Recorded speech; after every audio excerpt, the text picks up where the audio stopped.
Hola, te damos la bienvenida a esta transmisión originada desde el Ministerio Verdad y Vida, sede Centro, en la ciudad de Medellín, Colombia. Te invitamos a disponer de este tiempo para aprender juntos de la Palabra de Dios. Prepara un espacio libre de ruidos o distracciones. Ten disponible tu Biblia, libreta de apuntes, lapicero y tu mejor actitud. Y no olvides compartir esta transmisión para que el mensaje llegue a muchas personas.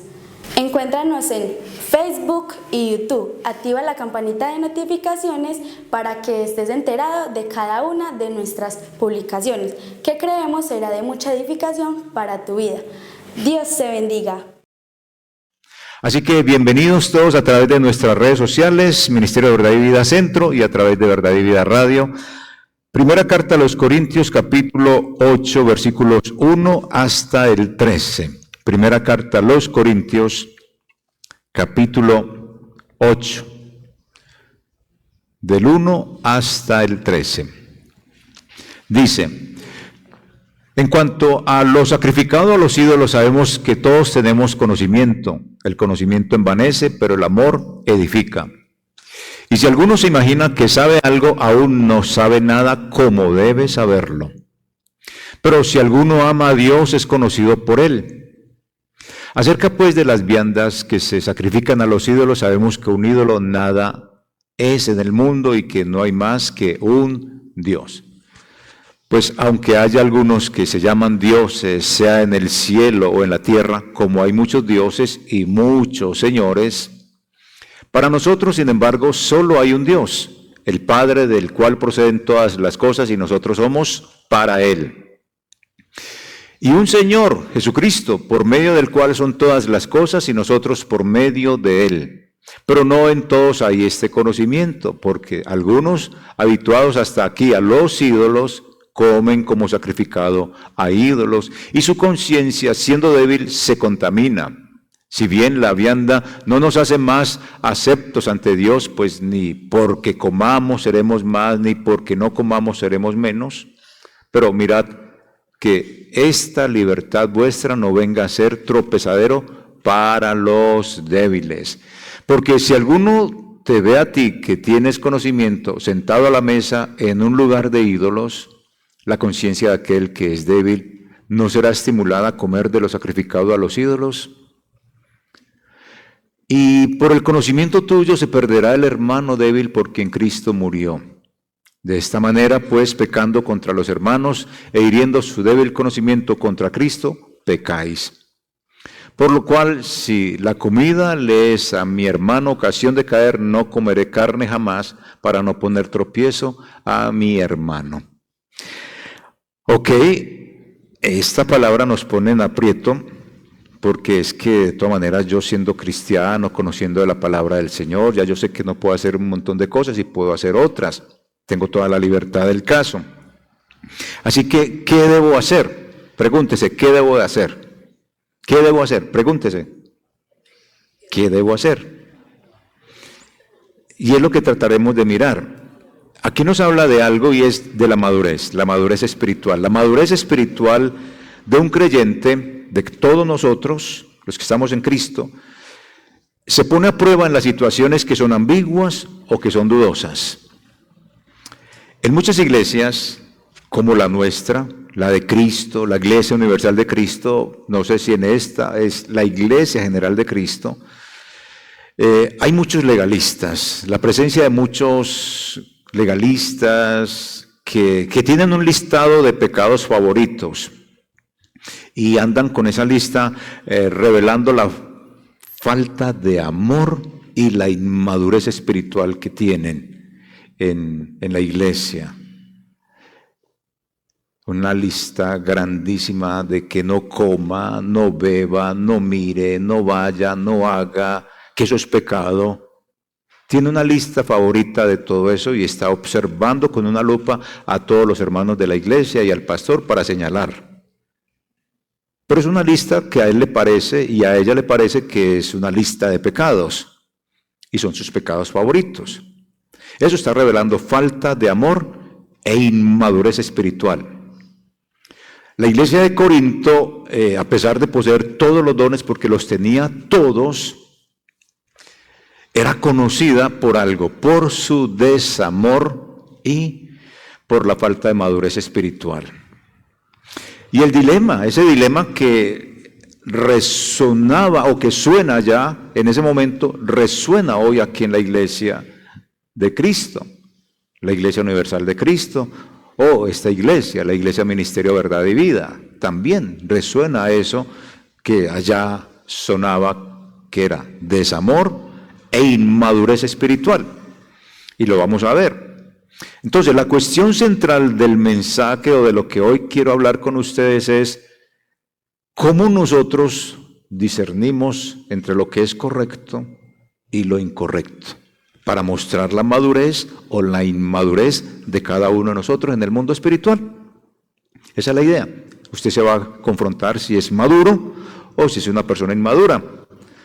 ¿Qué es lo correcto que está haciendo? ¿Qué es lo incorrecto que está haciendo? Y si tiene un listado de pecados favoritos con los cuales usted empieza a señalar a todo el mundo. Vamos a ver.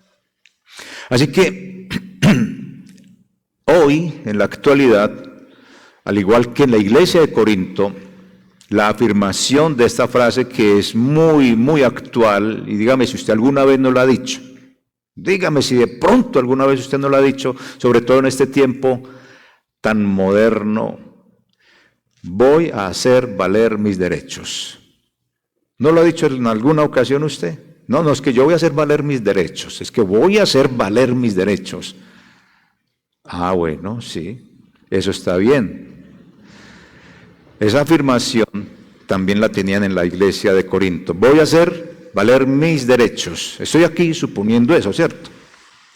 Porque era lo que se estaba mostrando con el desamor y con la inmadurez en que estaban viviendo. Entonces hacían valer sus derechos, como hoy también hacemos valer nuestros derechos aquí en la iglesia y persistimos en eso. No es que voy a hacer valer mis derechos, ¿cómo que no? Ah, sí, bueno.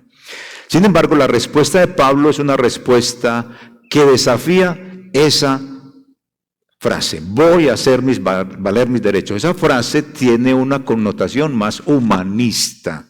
Voy a hacer valer mis derechos. Es lo que hoy, desde las ideologías que se están manejando, se tiene eso. Voy a hacer valer mis derechos, voy a hacer valer mis derechos. Esa es una posición humanista. Pablo nos va a mostrar una posición divina. Y esa posición divina nos tumba completamente todo el humanismo, porque es que el humanismo y lo divino no van, no comulgan. Y en la iglesia se ha infiltrado mucho el humanismo de una manera impresionante, como en este caso que vamos a ver. Usted va a ver si está por el lado más humanista o por el lado divino. Y esa es la confrontación, si es maduro o es inmaduro, si está en lo correcto o está en lo incorrecto. Porque Pablo sí nos va a decir, valer los derechos es un asunto humanista, no divino. Y esa respuesta que él va a dar en esta carta, pues nos insta a todos nosotros los creyentes, si somos maduros, si hemos crecido espiritualmente, a lo siguiente: conocemos nuestros derechos, ¿sí? Está bien, conocemos nuestros derechos, pero los cedemos por amor al prójimo. Esa es la connotación divina. Conozco mis derechos y quiere meterle humanismo a esto, listo. Pero si le mete el asunto divino, cedo mis derechos. Cedo mis derechos por amor al prójimo, y mi libertad en Cristo Jesús, que es lo que me plantea Pablo también aquí, se ve limitada. Mi libertad se ve limitada por el amor y por la preocupación de que otro hermano débil en la fe no se vaya a caer ni se vaya a perder. Ese es el planteamiento que nos presenta Pablo y que quiero presentarles a ustedes. Así que en el contexto encontramos lo siguiente, para ubicarnos ya en esta parte del capítulo 8. En el contexto nos encontramos que hay miembros fuertes. Y en alguna ocasión en la carta a los romanos yo les hablé a ustedes de los miembros fuertes en la congregación. Pablo viene y otra vez toca acá en la carta a los Corintios los miembros fuertes o maduros de la iglesia. Y estos miembros o hermanos y hermanas fuertes en la fe, muy espirituales, muy conocedores de la Biblia, se daban cuenta que los ídolos no podían contaminar los alimentos. No, eso para ellos era claro, que no tenía ningún peligro de ser contaminados lo que ellos iban a comer, porque esa carne había sido ofrecida a los ídolos, pero igual ellos ya en su madurez sabían que eso no tenía ningún problema.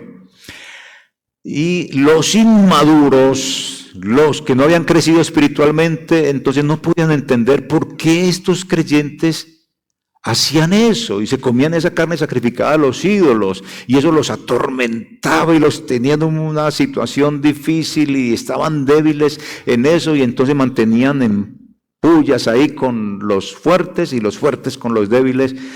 Por eso, porque en el contexto la carne era sacrificada a los ídolos.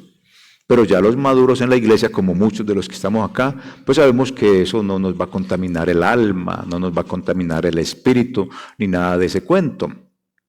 Entonces, los creyentes débiles tenían problemas con sus alimentos y los días sagrados también, como el Sabbat y esas cosas, o el día separado para el Señor. Venían desde el Antiguo Testamento con esas cosas de los alimentos contaminados, y el día de guardar, que era el sábado para ellos. Entonces, había una división muy fuerte, como ya lo hemos visto, unos son de Pablo, unos son de Cefas, unos son de... y así, aquí se ve esa división también, los fuertes y los débiles. De esta iglesia, ¿quiénes son los fuertes? Levanten la mano los fuertes, los maduros, los que han crecido espiritualmente. Levanten la mano los que se consideren bien. Eso, con toda la libertad, levanten la mano, es que es la verdad, o si es que estamos todos entre inmaduros, no, estamos creciendo. Yo me considero fuerte. ¿Quién se considera fuerte? Bueno, listo, eso es perfecto. Los que se consideran débiles, no hay ningún problema. Esa es una realidad que se presenta en la iglesia de Corinto y en la iglesia actual, y es lo que vamos a seguir mirando. Entonces, acá encontramos que en ese contexto, los fuertes, pues, tenían amigos inconversos, y esos amigos los invitaban a una fiesta, y ellos iban, y allá servían carne sacrificada a los ídolos, y ellos se la comían. Entonces, eso disgustaba a los más débiles, como decir hoy que está comiendo morcilla. Eso sería un problemita para algunos en la iglesia. Uy, está comiendo morcilla y eso tiene sangre. Está comiendo cerdo y eso es un animal inmundo. Eso es lo que hoy piensan algunos creyentes en la iglesia, débiles. Pero los maduros nos comemos la morcillita y el cerdo y eso no hay ningún problema. Pero bueno, ahí vamos a mirar entonces cómo vamos a tener en cuenta este asuntico. Así que los creyentes fuertes asistían o compraban en el templo, porque la comida en un momento dado pues se podía vender también en el templo y ellos la compraban ahí. Entonces todo esto ofendía a los creyentes muy débiles, y muchos de ellos, entendemos acá, habían sido salvos por la Escritura, dejando la idolatría pagana, ¿cierto? Ellos eran idólatras, pero ya eran salvos, Cristo los salvó, pero no podían entender que los otros creyentes querían tener algo de carne sacrificada a los ídolos, y que en la economía era una cuestión la siguiente, era la situación que sucedía, y era que la comida sacrificada a los ídolos se vendían en varios lugares, y uno de ellos era el templo, y en el templo era donde se vendía más barata la comida, la carne sacrificada a los ídolos, porque habían otros lugares, como diríamos centros especiales de la carne, la vendían, pero era más cara. Entonces los hermanos maduros de la iglesia la compraban allá en los templos, y ahí la compraban más barata, entonces por economía, y eso ofendía a todos los hermanos de la congregación, a los débiles. Entonces, dejando ya ese contexto, en nuestro caso entra en vigencia lo que Pablo está diciendo, y es no ofender a los débiles o a los inmaduros espiritualmente. Como lo dijo Pablo dijo en Romanos, vea, yo confío plenamente en el Señor y sé que en realidad nada es impuro en sí. Él lo dice de una vez, nada es impuro en sí. Entonces, pero si alguien cree que algo es impuro, entonces para él lo es. Si para usted comer morcilla es impuro y es pecado, no lo coma, porque si no se le constituye en algo que no es correcto. Sin embargo, dice Pablo, si tu elección de alimentos, de comida, va a causar tristeza a tu hermano, estás yendo contra el amor. No estás teniendo en cuenta al otro. Y dice, no dejes que las diferencias en la comida provoquen la pérdida de alguien por quien Cristo dio la vida. Mira hasta dónde lleva el asunto. Ahora, ¿qué es esto?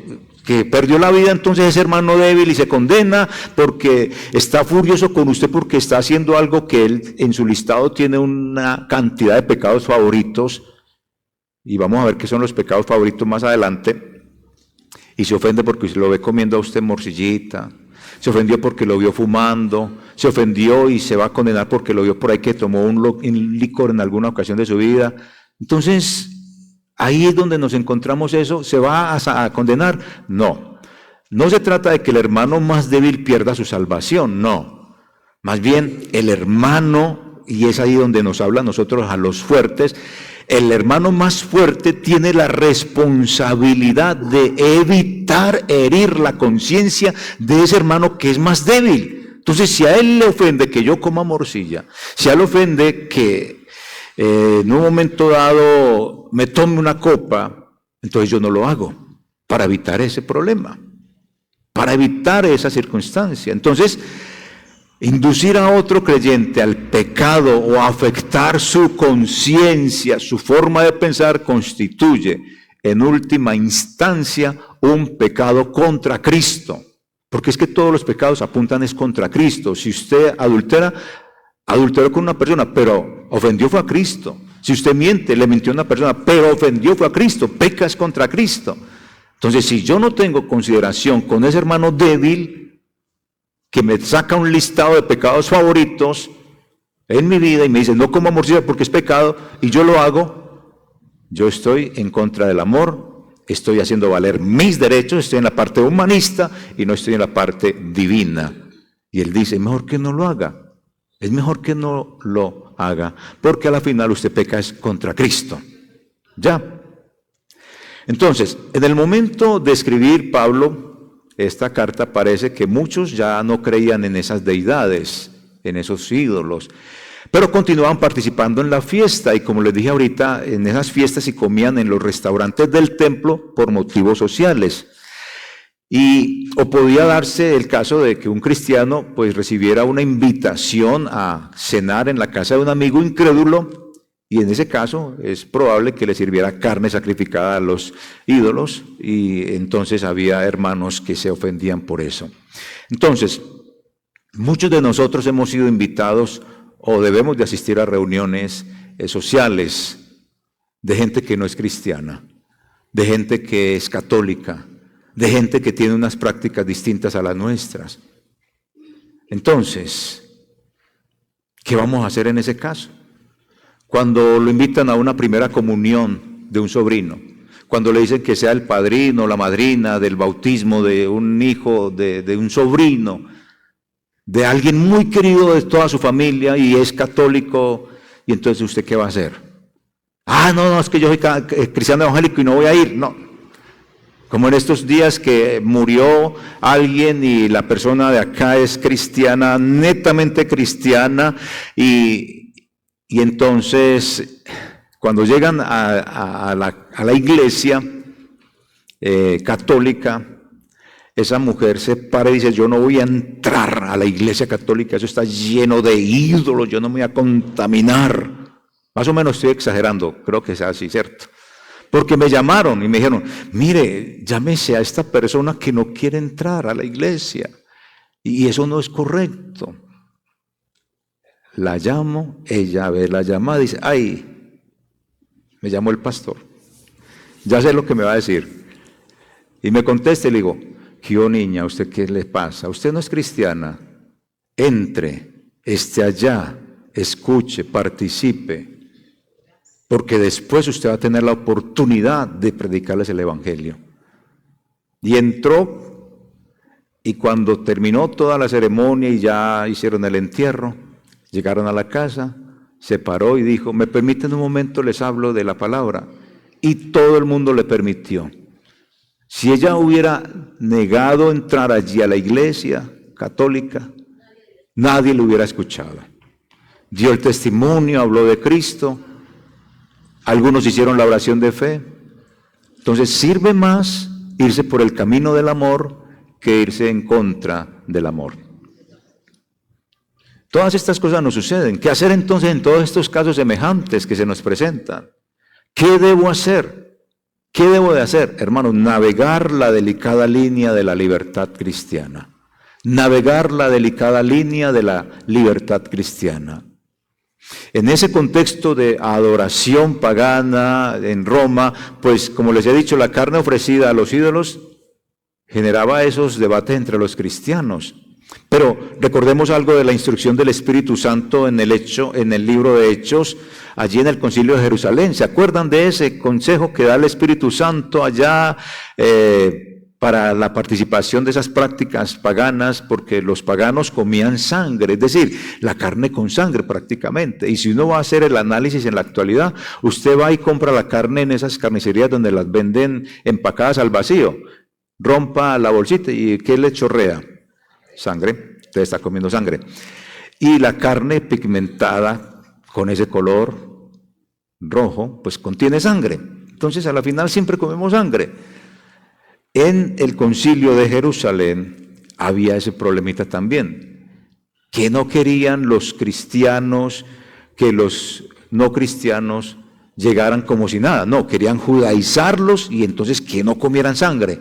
Entonces el Espíritu Santo aconsejó. No ordenó, no, aconsejó, enfatizó y les dijo a los no cristianos: absténganse de lo sacrificado a los ídolos y de la sangre para evitar ofender a los judíos.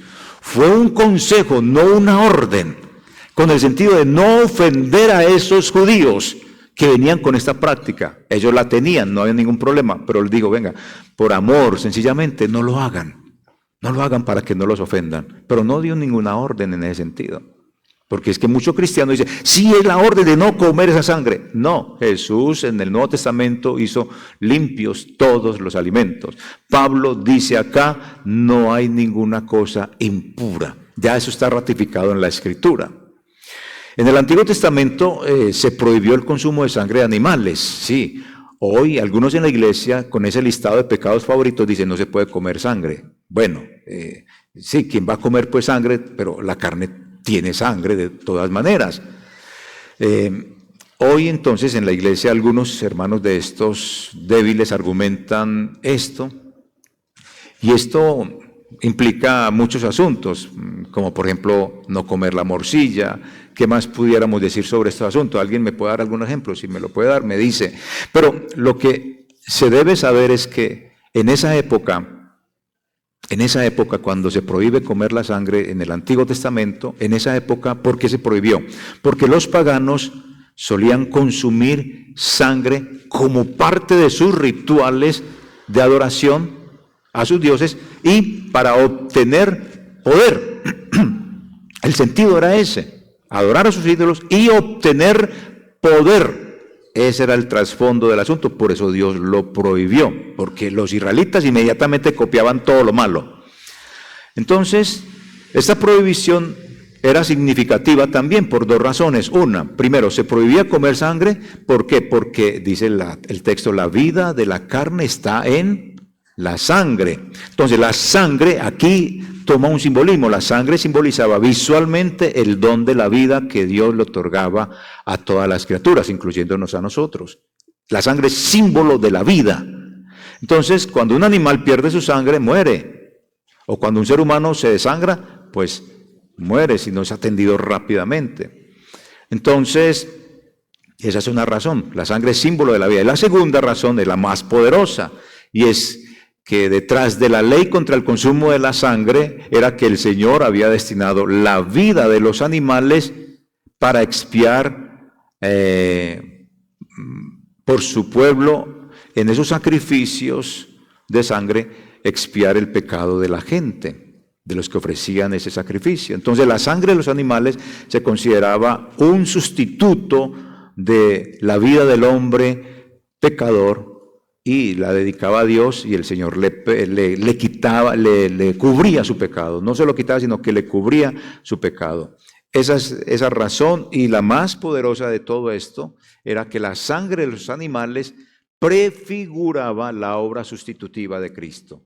Cristo iba a ser el Cordero de Dios, quien iba a dar su sangre para limpiarnos a todos nosotros de nuestros pecados y de esa manera pues entrar en su gracia. Y en el Nuevo Testamento Jesús declaró que los alimentos son puros.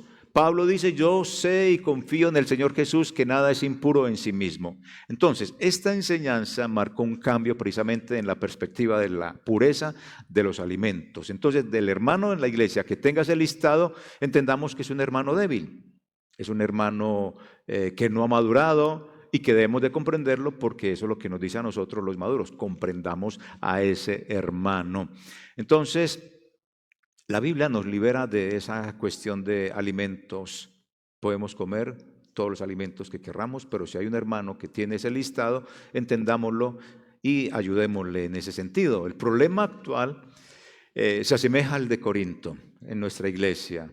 Actividades que no están claramente definidas en la Biblia generan precisamente controversias en la iglesia y por eso los hermanos andan con ese listado de pecados favoritos.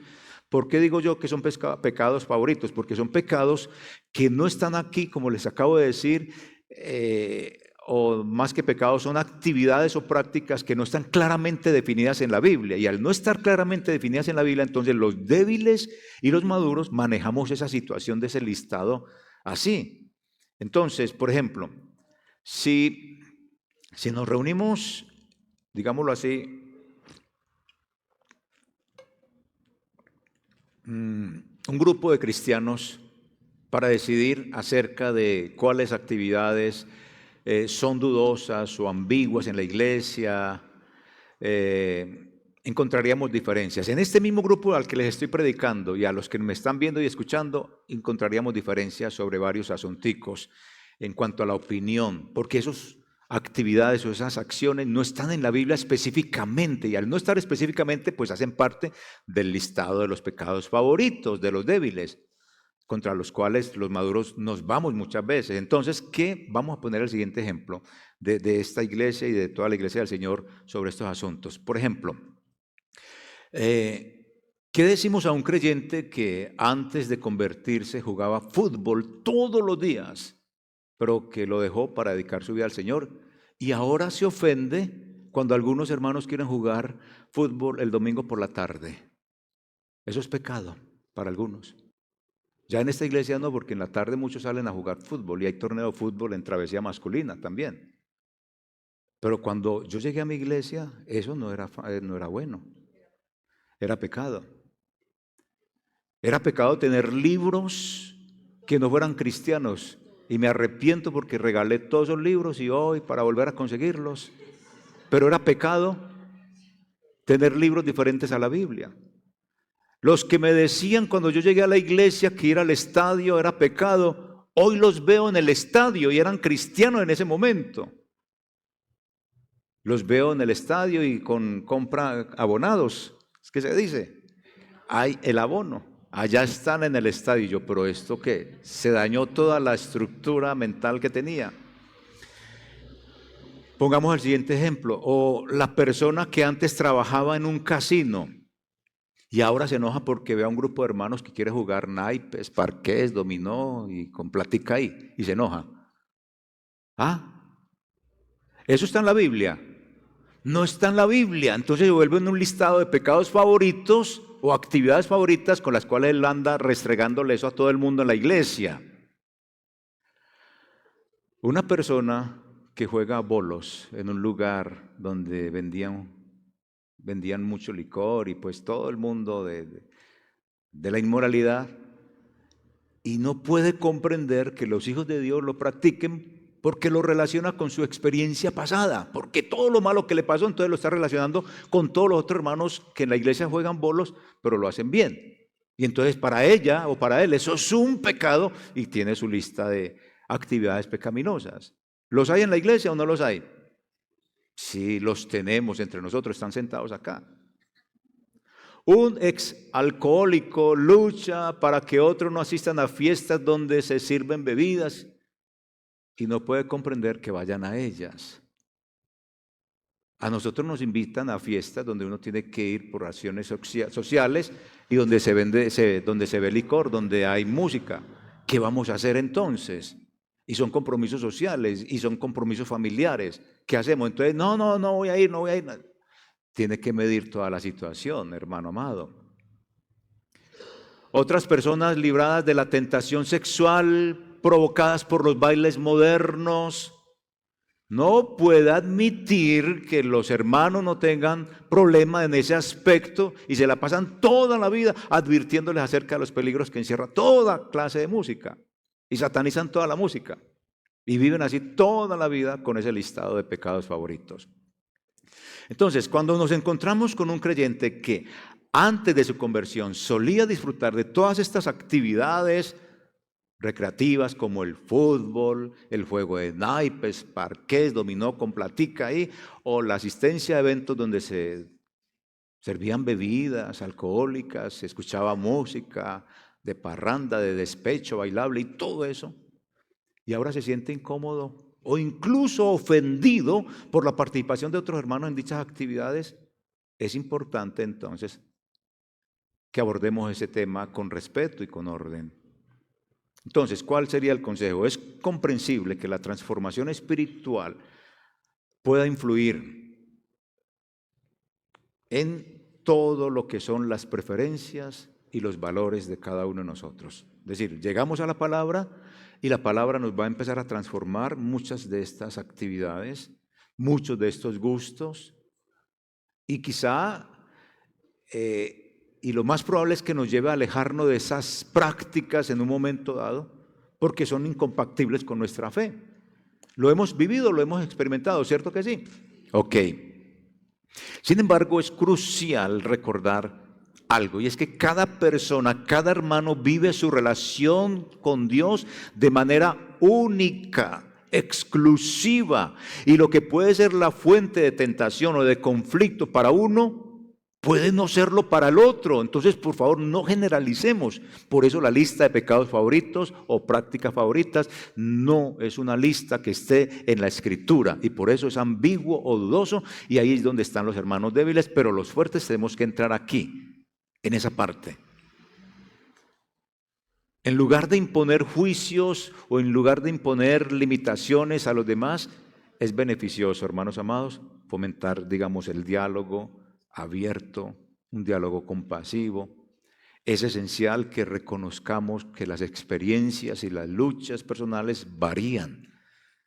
Laura tiene una lucha diferente a la mía, Camilo tiene una lucha diferente a la mía, todos tenemos luchas diferentes, pero las tenemos.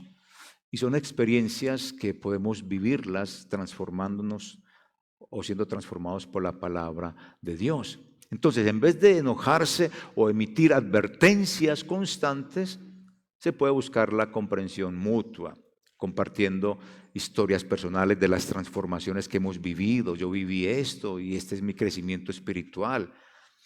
Animar a reflexionar sobre esa libertad que se tiene en Cristo, recordando que cada persona tiene su propio camino en la fe, su experiencia con el Señor y que la diversidad de las experiencias que hemos vivido pues nos va a enriquecer. Entonces la idea es como compartir y cultivar precisamente un ambiente de respeto, de amor, donde cada persona pueda expresar sus inquietudes sin temor al juicio. Es que ese es el problema. No se dice nada porque es que ya encontramos un listado de pecados con los cuales nos van a estar señalando o señalamos a otros. Entonces, todo esto va a permitirnos constituir puentes de entendimiento y promover la unidad en la diversidad dentro de la iglesia.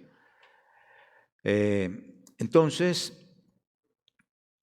hay una cuestión y es que los evangélicos no siempre se ponen de acuerdo en cuanto a todos estos asuntos, como les he dicho, jugar fútbol, poner a jugar naipes, parqués, dominó, fumar, bailar, al estilo moderno, beber, tatuarse, colocarse el piercing, ir a un bautismo, a una celebración católica, a un matrimonio católico, a un entierro de unos que no eran cristianos evangélicos, a comprar las empanaditas con las cuales está construyendo la iglesia de la Virgen del Carmen, toda una serie de cosas. Ahí no nos vamos a poner de acuerdo. ¿Por qué? Porque eso no está en la Biblia. No está, y si no está, entonces son las cosas dudosas, las cosas ambiguas y la lista de pecados o actividades favoritas con las cuales los débiles castigan a los más fuertes. Entonces, hay cosas como estas, a pesar de las diferencias, hay acciones claras en la Biblia que sí sabemos que no hay que hacerlas. Como por ejemplo, el orgullo. Si es orgulloso, la Biblia dice, no puede ser orgulloso, sobre eso no hay duda. La mentira sabe que no podemos decir mentiras, la inmoralidad no la podemos vivir, la codicia no la podemos vivir, la lengua ofensiva, no podemos poner a trabajar el músculo del deporte mundial que es hablar de los demás.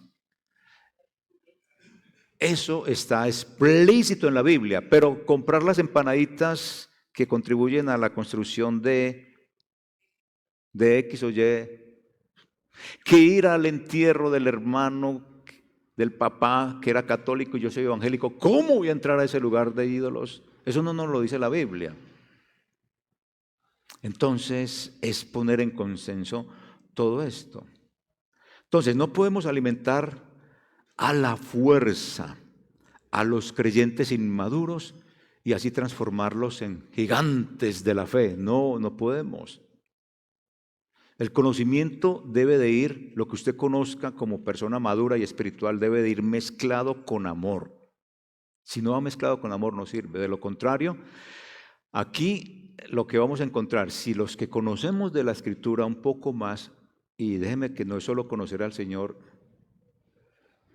como lo dice la Biblia, sino un poquito más, ya se lo digo, entonces los que tenemos ese conocimiento debemos de mezclarlo con amor, permitiendo que la libertad mía, por la libertad del otro que se sienta bien, debo delimitar mi libertad.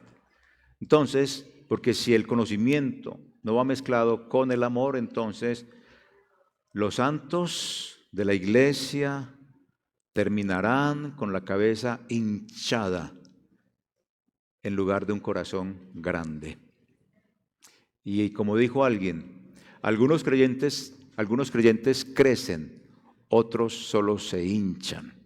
Entonces, ¿es usted de los que crecen en el Señor o se hinchan en el conocimiento? Y se hinchan en el conocimiento porque no tienen amor y no lo saben expresar. ¿Por qué hay creyentes débiles molestos con los creyentes fuertes? Porque los problemas no siempre se resuelven con la lógica. Téngalo presente. Por ejemplo, un niño pequeño que le tiene miedo a la oscuridad.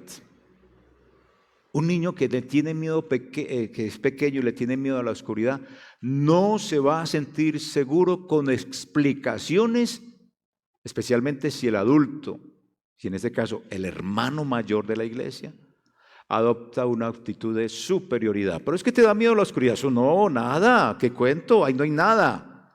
No. ¿Qué debe de hacer el adulto o el hermano mayor con ese pequeño que le da miedo de la oscuridad?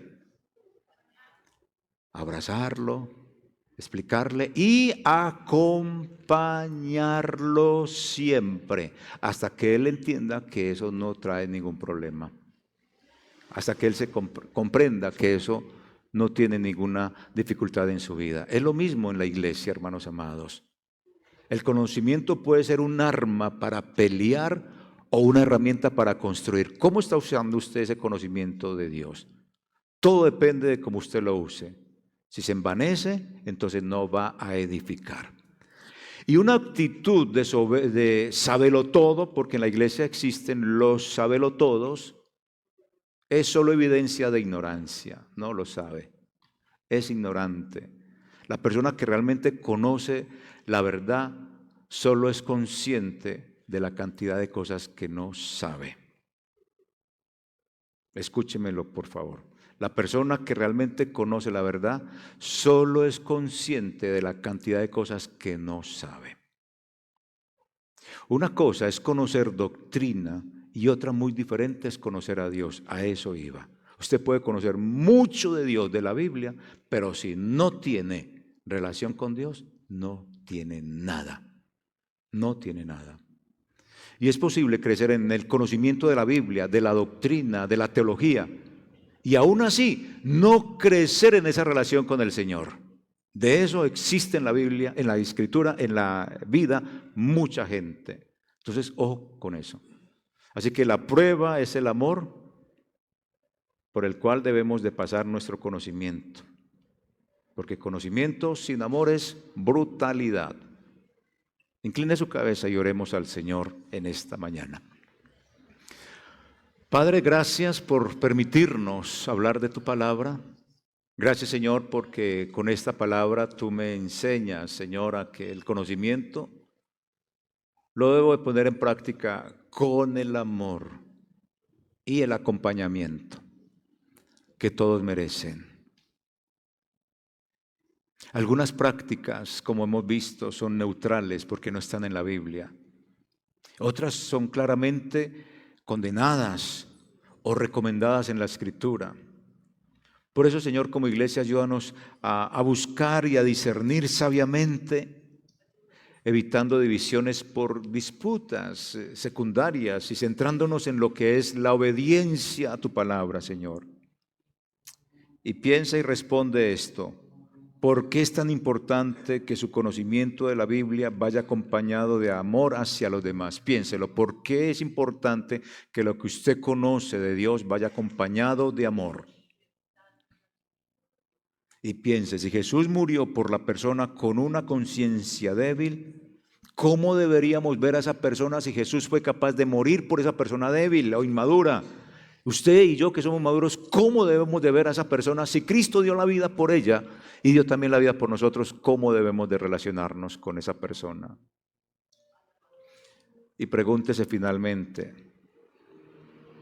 ¿será que prefiero poner de lado la libertad y hacer valer mis derechos antes que hacer que otros pequen? Que Dios nos ayude a poner el corazón en el conocimiento y nuestra relación mucho más profunda sea para con Dios a partir de este mensaje. En el nombre de Cristo Jesús, Señor. Amén.